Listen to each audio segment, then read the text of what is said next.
असम के सोनितपुर जिले के अंतर्गत ढेकियाजुली उप जिला पुलिस अधीक्षक के नवनिर्मित कार्यालय का निरीक्षण करने के लिए आज सोनितपुर जिले के वरिष्ठ पुलिस अधीक्षक बरोड पुराकायस्थ उपस्थित हुए। उल्लेखनीय है कि कल से औपचारिक रूप से कार्यान्वित किया जाएगा बोर्ड पार में नवनिर्मित ढेकियाजुली उप जिला पुलिस अधीक्षक कार्यालय का।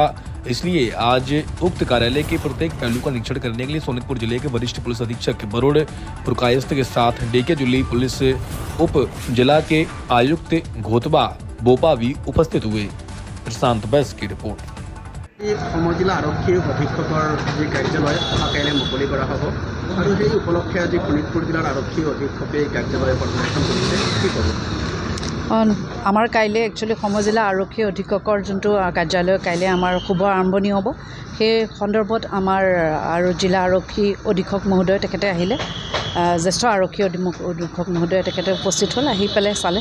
তো কাইলৈৰ কাৰণে আমি একচুৱেলি সাজু হ'ব চাইছোঁ। দুই এটা যদি কিবা বাকী ৰৈছে সেইখিনি আমি চাইছোঁ। আপোনালোকে নিজেও দেখিছে, ভালেই লাগিছে চাগে, আমিতো ভালেই পাইছোঁ।